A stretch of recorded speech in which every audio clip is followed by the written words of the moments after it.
Namaste. Om Sai Ram. Today I'm going to continue the series Seeing Through the Illusion, and in this new segment, it's going to be specific to the subject of healing. There's a lot going around in Baba's name today. Some of it is wonderful, some of it isn't so.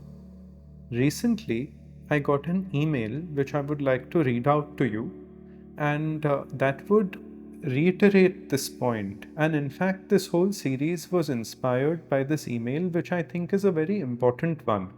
So I would like to begin by reading this, and then in the subsequent segments, I will cover the various aspects of healing and what we have to watch out for and be very careful going ahead on this path.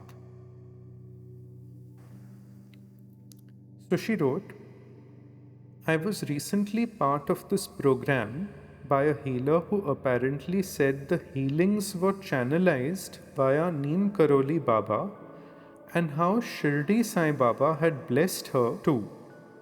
And I had heard good things about her and somehow after a lot of resistance joined few months ago feeling stagnant in my own life.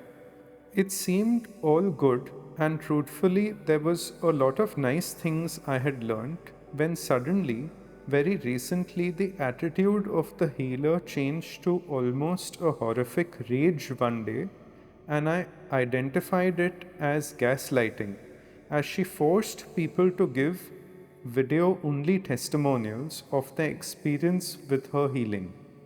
People had received a lot of comfort towards their physical ailments, and suddenly there was this constant force to ask people for their before and after blood reports, and the healer seemed to want to develop a caseload to show power of her healings, and she put me on the pedestal suddenly, being a doctor, that I will help with that. There was such a lot of fear mongering in the name of the divine, and I was so sad to see the behavior and attitude change. But the moment the words, this was Neem Karoli Baba's guidance, and I'm only following his guidance. I have the ocean to offer. This is for your highest good. I am here to shatter all your beliefs. My vision for my people is much higher than anyone. With me and Baba in this space, only who will rise above can walk ahead. I just felt so sad by the way the facilitator changed and seeing the people given to the fear. For me, this was surely not Baba's or any Guru's guidance. I have only read about him after being part of this program and as he is a true embodiment of a Guru. The behavior, words exchanged with me too were unacceptable. Almost that my medical brain made me think that this had developed into a narcissistic personality disorder. There is no doubt there is some gift within this person. I was fond of her at one point of time as I saw the benefits people were getting, and with my own medical background, I too was welcome to add on my suggestions to help improve all our lives. I also twice experienced when Baba came into her body during sessions. I am currently conflicted about the authenticity but have stopped thinking now as I question myself as to how I did not recognize the motive, but the change in attitude was all so sudden. This is held on Zoom and I stopped attending the sessions. It is so heartbreaking to see how people get almost sucked into this. I wanted to ask them what they healed from, but I don't want to instigate anyone. So, after my personal communication, I remain offline. There is a thin line between spirituality and what is now being termed as conspirituality, faith and blind faith, illusion, delusion, and reality. I have been deeply disturbed and reflected upon what she told me, the attitudes of people, and my own belief and understanding.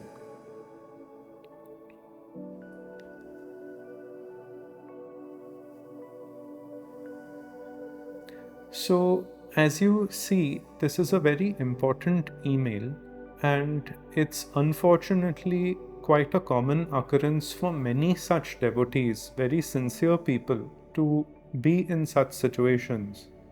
And this is actually what inspires this series.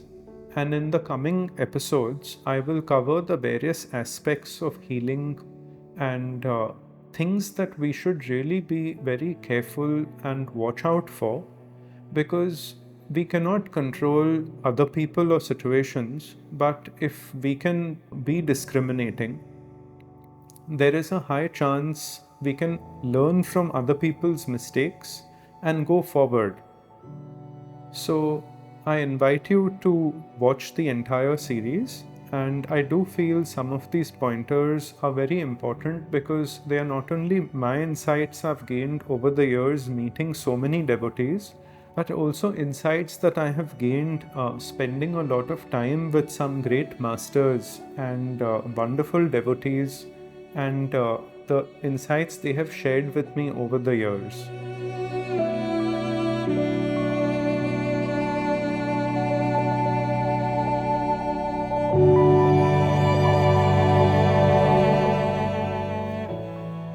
So, looking at this email, the first thing I would like to address is the very identity of a healer.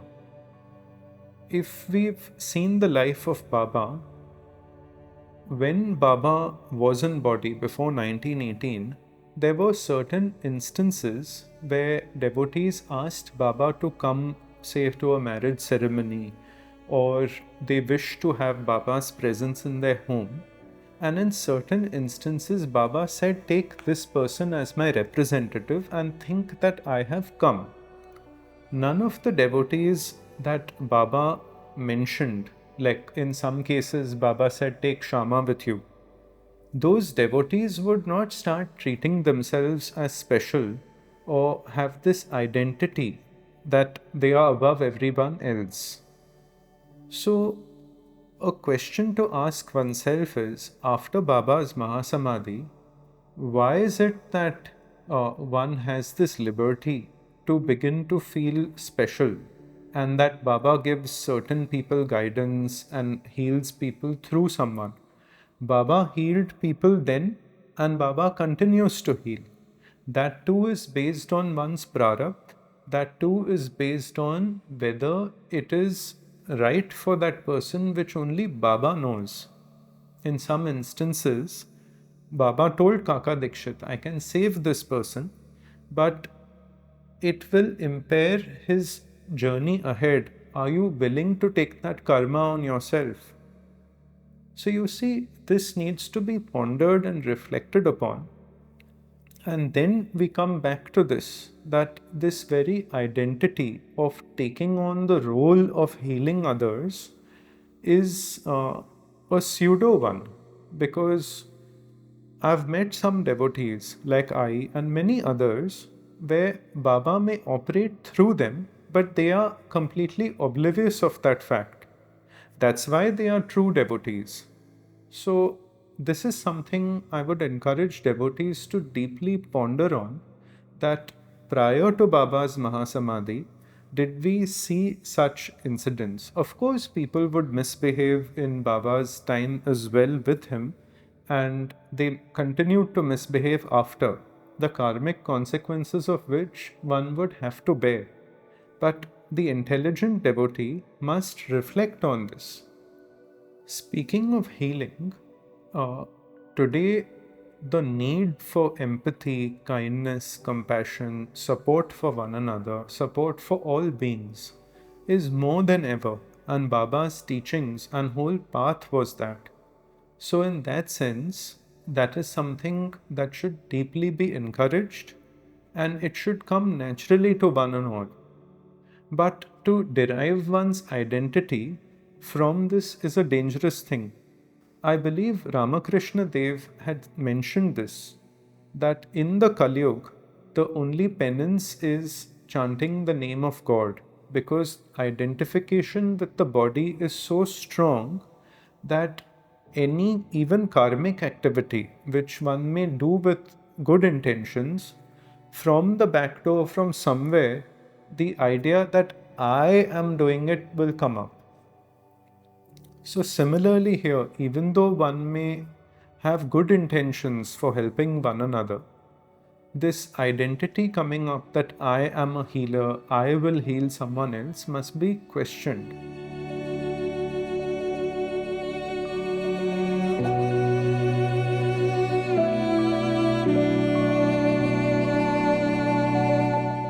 At the risk of repeating what I had said earlier, it's a very important point I would like to reiterate that see, Baba will not change one's karma. Whatever karma one has to endure, one has to face. For any instance, Baba will not change it because the whole law of karma would break.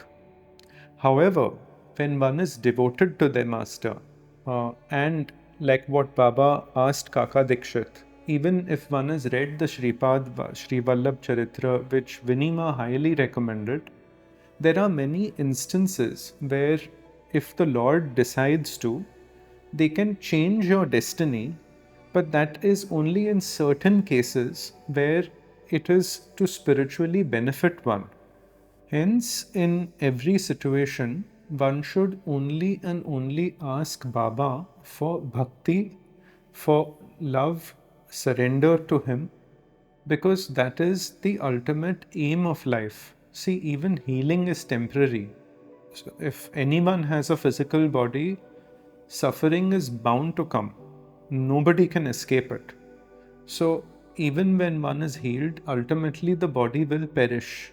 But the goal in life is to seek liberation, is to seek Baba, to surrender.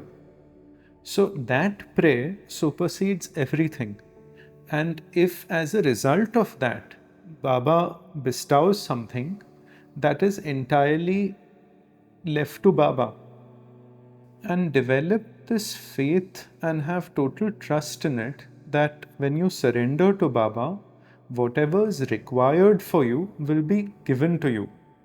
So much so that you will even begin to see suffering as the result of karma that you need to endure, and then you can pray to Baba to give you strength, courage, acceptance, so whatever has to be endured would be endured with dignity. A sage had once said something very beautiful that had touched me very deeply. He said, "O Lord, even the hunger I feel I am grateful for because that is my need. Thank you for giving that to me." Now, that shows how deep the teachings have gone into someone. So, to accept suffering, to accept any situation you're in without complaint is the doorway to surrender.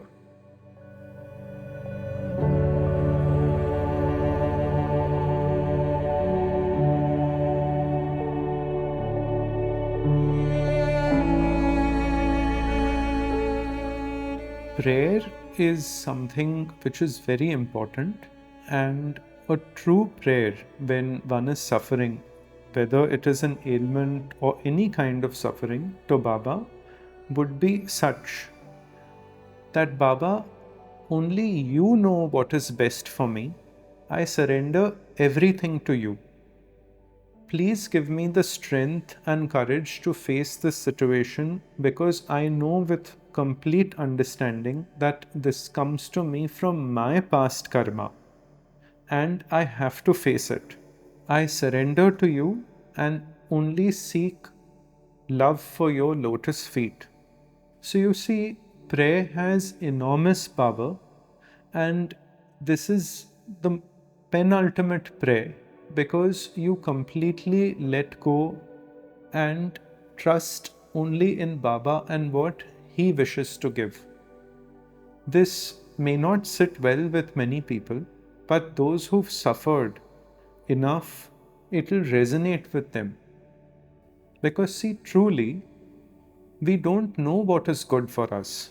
We may ask for one thing, and if that wish is granted, hasn't it been our experience that how long does that wish when it is granted, give you gratification.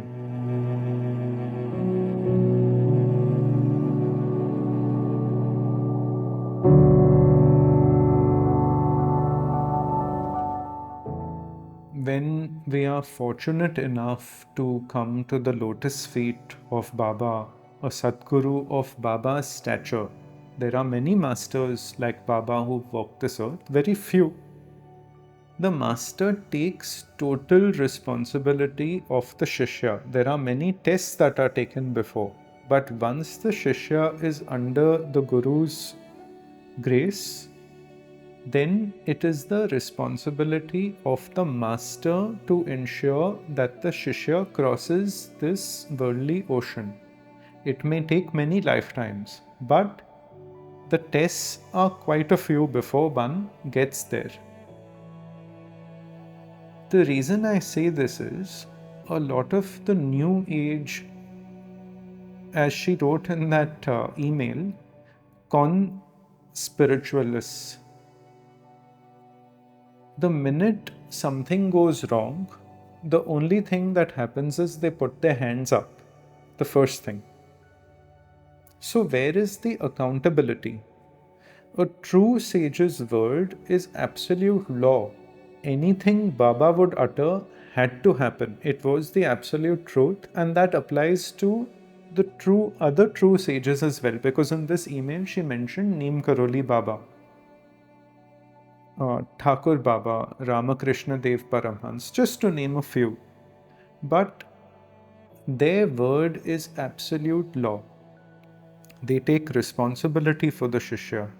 In instances like this, when you have people who claim to channel these great masters, this needs to be seen that any utterance they make, is it happening dot to the word? Because in many instances, if you notice, as per the situation changes, their statements will change. That is the first thing that should be the red flag that something is wrong.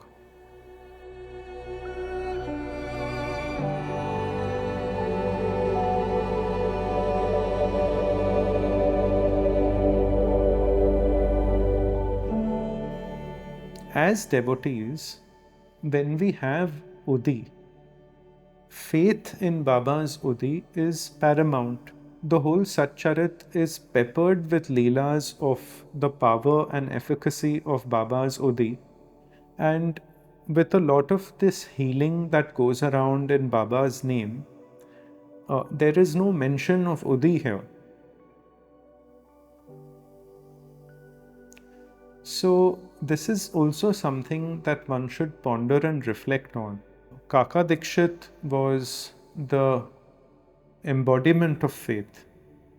And there was an instance where Baba asked him to just go back to Parla, and against all odds, even his doctor thought he would lose his life, and he thought he was under the influence of a fakir.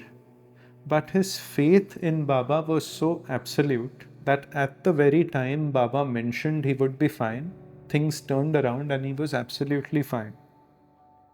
But that faith and reflecting on these stories, while it may be a tall order for somebody, but at least when we look up to these devotees as ideals, like when Vinima did the Mahabhakta series, this was one of the reasons this was done, so that we begin to ponder on the qualities these devotees imbibed or were an embodiment of. Would Kaka Dikshit go and ask someone to heal him? Even if one asks for help, when Baba is our everything, our Guru, and our mother, our God, everything, why not ask Baba directly? I would like to share with you one more instance where I was not very well during the COVID pandemic. She recovered from COVID, but she had an incident that had happened with her health, and family members rushed her to the hospital much against her will.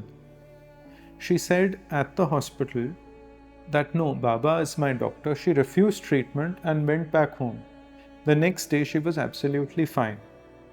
Is this something I would encourage everyone to do? Absolutely not, because she has that complete faith in every pore of her being that Baba is the source and complete surrender. But by studying their lives, by contemplating these incidents in the Charitra from this light, there is a chance we will begin to imbibe this. And when our minds are engaged directly with Baba, with this sort of love and faith, then we will even see ourselves steering away from all this stuff that goes around. This stuff went on at Baba's time, it will continue to do so. We cannot stop it, but we can certainly mind where our mind goes.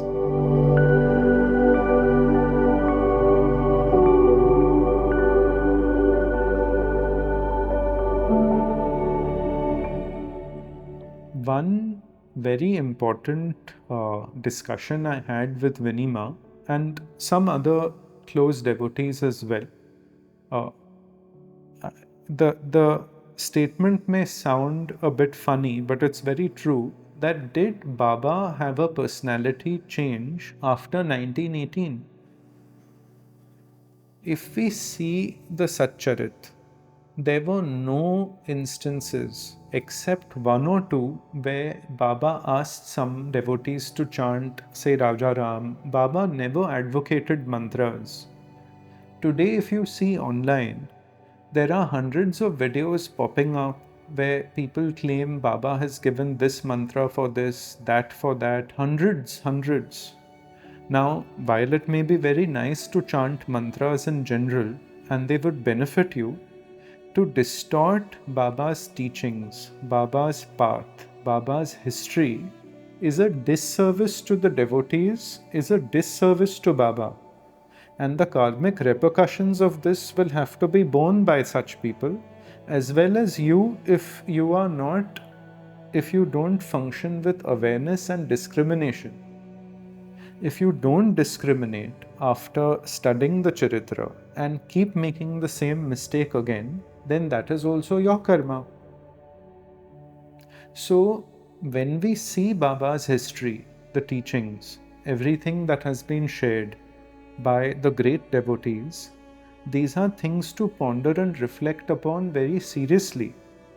Then such things one would not fall into. And if one even comes in close contact with such people, you'll instantly see through it. That's why the title was Seeing Through the Illusion. If we see how Baba communicated with his devotees, if we see how Baba would speak, if we read Narasimha Swamiji's charters and sayings, if we read the Indra Kher edition of Baba's words, do you see any similarity in what you hear from many of these channels? They speak as if they are on the telephone with Baba all day long. One line of Baba's is enough to transform your whole life. Just one line. And that too, it would be by great fortune that would come to you. These things you need to have this filter of discrimination. You need to look back with a very, very vigilant eye and see through that in the history of Baba's teachings, sayings, Baba would teach through leelas, through parables. They were very difficult to decipher. Not many people, only a few who lived with Baba for many, many years, who were devoted to him completely, began to understand what Baba meant slightly. Some instances, Baba even sent someone, go here, go there, find out, go ask this one this, go ask this one that. And everyone gave different interpretations of those events. So it goes to show understanding Baba's messages were also not easy. But this is something to deeply ponder on and make it a very clear filter if you come across such a situation.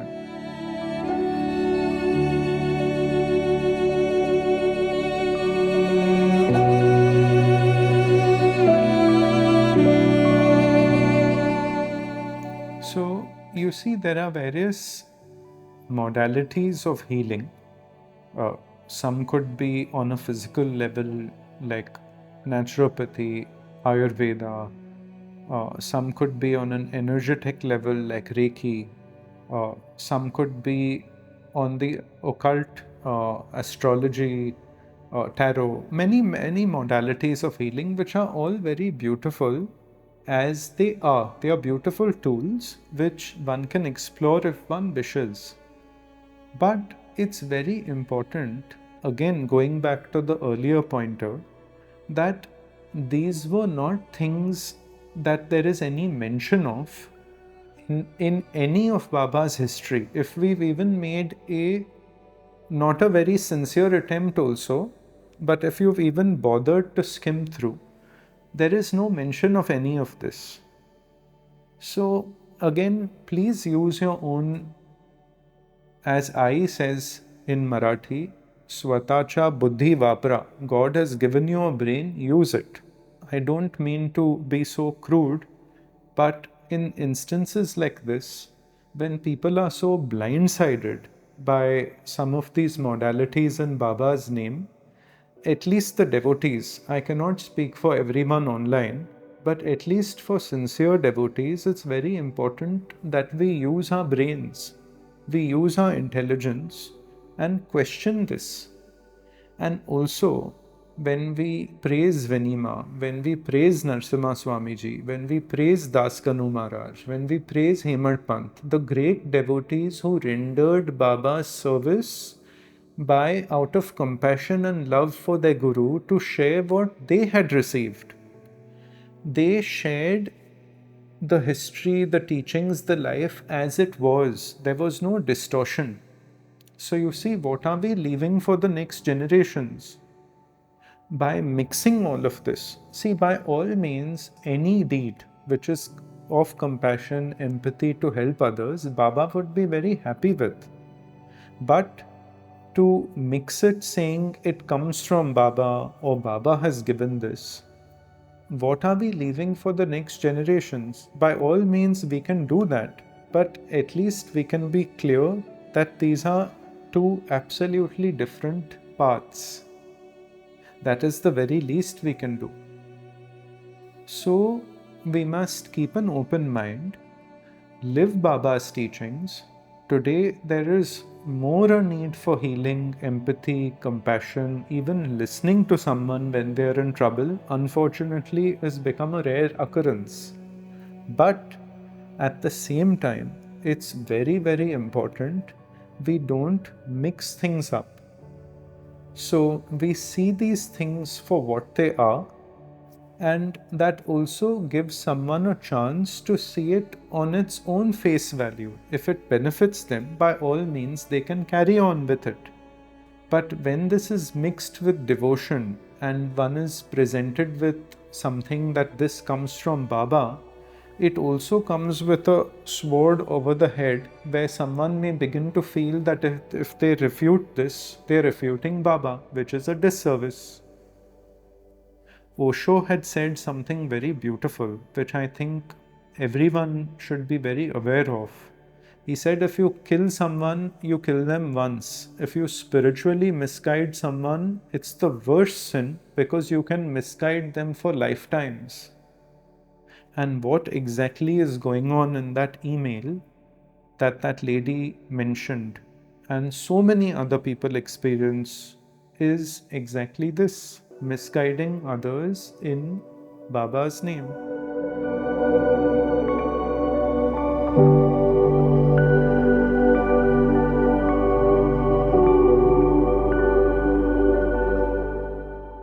When we go to certain people and we believe that they are Baba's mediums, or we are getting something, it's human nature where we also want to give something back.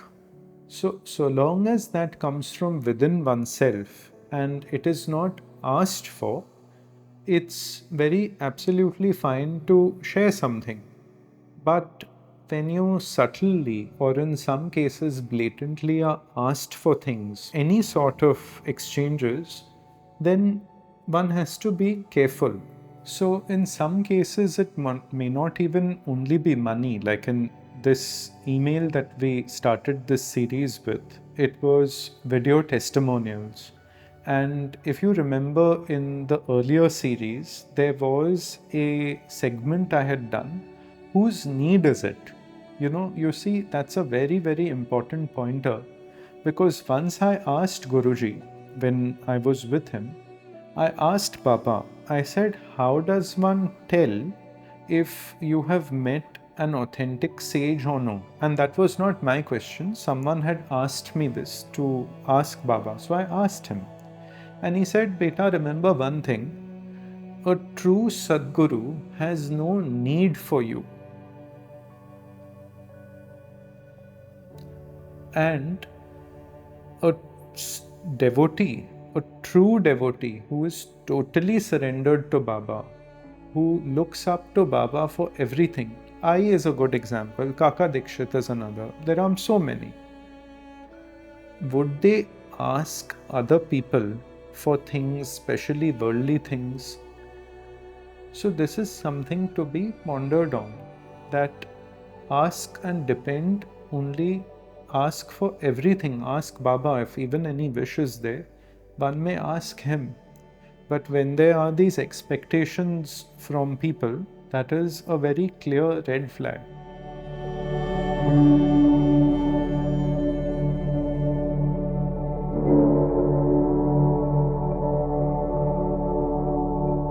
There is a beautiful life lesson to learn from the Buddha. For many, many years, he conducted intense tapasya, where he starved himself, troubled his body for many, many years. And one day, he realized that that was not the path. He realized his mistake and he dropped that completely. What penance he had done for years, to admit that, oh, I was wrong. And that was the day when he sat in absolute silence towards the end and then attained self-realization. But you see why this story is very important and very relevant to this email and this series is when we have invested ourselves in something, the ego will never want to change its position. So it takes a great deal of honesty and humility that we may be wrong. So if, for example, you have come under the influence of something and you realize that maybe this is not my path, it's absolutely fine to let go, see it as a learning, and not repeat one's mistake again and go forward. But this lesson of the Buddha to me is a very dear lesson, because in many instances in life, we invest so much in a situation, in a thought process, in a behavior, or in something, that when that is shaken up or something doesn't work out, or we are in a situation where we realize that what we may have invested so much in is not what it seems. In that instance, to remember this story and let go and move on with grace is a very important lesson in life.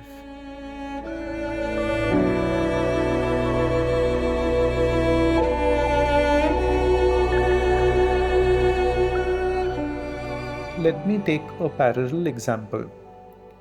If you wish to get some work done in your home, say there is some electrical work, you are looking for an electrician, okay? Now, if a plumber comes down the street, rings your doorbell and asks you, if you are looking for his services, you will say no and politely close the door. Say thank you very much and you'll say no. But if an electrician comes along, you would give a very different response. Your energy would be different. Even that electrician would know that you are receptive, you need his service, and his response to you would be different too. Now, no matter how enchanting, say, the plumber is, no matter if he is very persuasive, but since you're clear you don't need the plumber, that can have no effect on you at all. So you see, even in such situations, when you are vulnerable, if you are not aware of this principle, you may emit certain things, certain vibrations you may put out where people like this know that you have a need, you are susceptible, and then that is taken advantage of. But if one is clear, one is patient, Baba says Shraddha and Saburi. See, Baba knows everything. Even if you don't go to a devotee, and like say if you, I have seen in my own case, let me share. One lady had gone to meet I, never mentioned anything about her problem. Suddenly, I started speaking of a situation exactly similar to what her problem at home was, and the lady started crying. So, you see, it's not that I was conscious about it, but when Baba, the all pervasive, all knowing, does he need you to say anything? So, you see, guidance will be given to you. Trust in that. But I think that was a very simple example, but it does drive the point home.